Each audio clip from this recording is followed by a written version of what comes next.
E aí, cara, e essa vida aí, como que tá? Tá cansativa, né? Cansativo? Porque é um momento de muito trabalho, muito trabalho. Se for pensar no que eu faço, eu tenho um programa diário na Rede TV, de segunda a sexta, meio-dia. Eu tenho um programa semanal na Rede TV. Eu tenho meu canal próprio no YouTube. Eu tenho o projeto 4x4 também no YouTube, com a Ana Paula Henke, o Guilherme Fiuza e o Rodrigo Constantino. Eu escrevo para 2 jornais.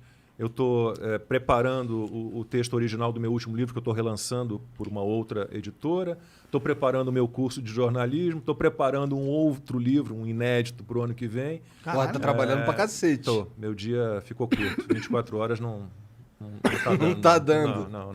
Não dá. Entendi. Mas é bom, assim, 55 anos ainda dá para encarar. Você não tem a energia de quando eu tinha 30, 25, 20, mas ainda tô aí para guerra, né? Bom, E você é um tem mais momento muito energia que delicado. eu, né? E eu tenho 30. Esse livro novo que tá escrevendo aí é sobre o quê? Não, o novo vai ser uma coletânea de todas as crônicas que eu escrevo para jornais. Entendi. E o último que eu estou preparando, o original, para relançar, para lançar uma segunda edição, é um livro foi o último que eu lancei em 2016, dezembro de 2016, que conta a história da parte judia alemã da minha família.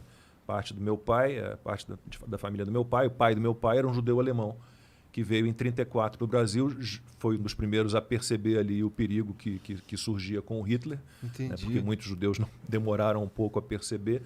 Então eu resgatei a história dessa parte judia alemã da minha família. E de que maneira? Esse meu avô veio para o Brasil, para o Rio de Janeiro, casou-se com a minha avó, que era filha do primeiro arquiteto do Brasil, que é nome de rua lá no Rio, não sei se você conhece, professor Gastão Baiana, que liga ali Copacabana à Lagoa. E a vida inteira, esse meu avô morreu, eu tinha 3 meses de idade, então eu não o conheci. E a vida inteira a gente quis saber mais dessa parte, né, alemã, judia da família, e minha avó sempre desconversou, nunca gostou de falar de nazismo, de holocausto e da família na Alemanha, sempre negou que tivesse guardado cartas, correspondências ou alguma documentação da família na Alemanha. E quando ela morreu, a gente foi desmanchar o apartamento dela em Copacabana, morou a vida inteira lá, na rua Anhangá, e descobrimos mais de 300 cartas, a maior parte da minha bisavó Elise, alemã, para o meu avô e a minha avó. E essas cartas eram... Que conteúdos eram dessas cartas? Tudo que você puder imaginar. Assim, no início, cartas dissimuladas, porque a minha bisavó, como muitos judeus, ela fingia, né, que não estava acontecendo o que estava acontecendo. Né? Ela tentava se proteger de alguma forma. Né? Então, as cartas no início, você vê muita dissimulação, você vê que ela não está contando o que realmente está rolando na Alemanha. Mas a partir de um certo momento, aí realmente ela começa a contar. Então, basicamente de que maneira a vida dos judeus na Alemanha as vidas foram se deteriorando, né, com a segregação, com a perseguição, né, até a solução final, que foi o extermínio interessante demais, dos judeus. E essas cartas, eu tenho minha irmã caçula mora na Alemanha desde 92, então a gente entregou todas essas cartas para ela. Ela teve um trabalho enorme para traduzir tudo, porque era um alemão arcaico, uma letra manuscritas, né, uma letra muito difícil. Ela traduziu tudo e começou a botar uma pilha em mim. Olha, a história é incrível, a história é sensacional, eu vou me aprofundar na pesquisa sobre a família, tenta se aprofundar no ensaio histórico ali, na pesquisa sobre o período, e aí reuni todas essas informações e usei essas cartas de várias maneiras. O livro se chama Cartas de Elise, uma história brasileira sobre o nazismo, e essas cartas, algumas são publicadas na íntegra no livro, né, porque elas são, né, representativas, né, emblemáticas daquele momento. Algumas eu transformo em diálogos, então tem ali uma carta em que ela conta para o meu avô, e veio aqui o Levin, que era o cunhado dela, com um plano, já pensando em fugir da Alemanha, fugir do nazismo, com um plano de comprar uma fazenda em Blumenau, são tantos alqueires, não sei mais o quê.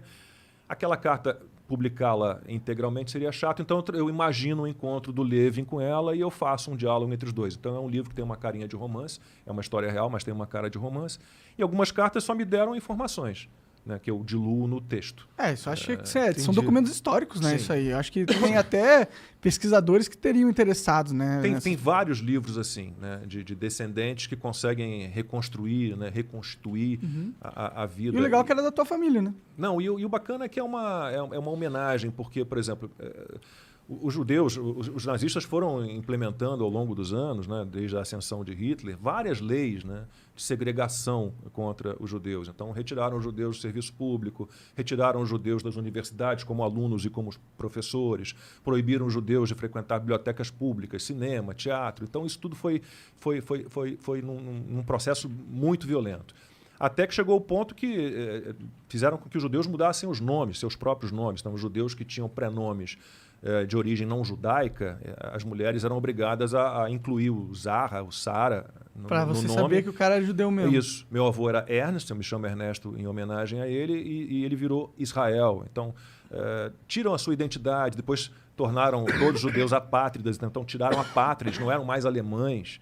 Então, o livro foi uma homenagem, né? uma devolução à vida da minha bisavó, dos meus tios avós, dos meus primos, todos que foram dizimados pelos nazistas. Né? Isso é uma parte da história humana Triste. que é triste, é chocante, né, Eu já cara? fui chamado de nazista, né? No meu Instagram, uma vez, um desavisado entrou lá e me chamou de nazista. E era Pedro o nome dele, eu nunca esqueci porque é o nome do meu filho mais velho. E eu me lembro bem da resposta. Eu falei, Pedro, me dei o trabalho de responder no Instagram. Pedro, erro.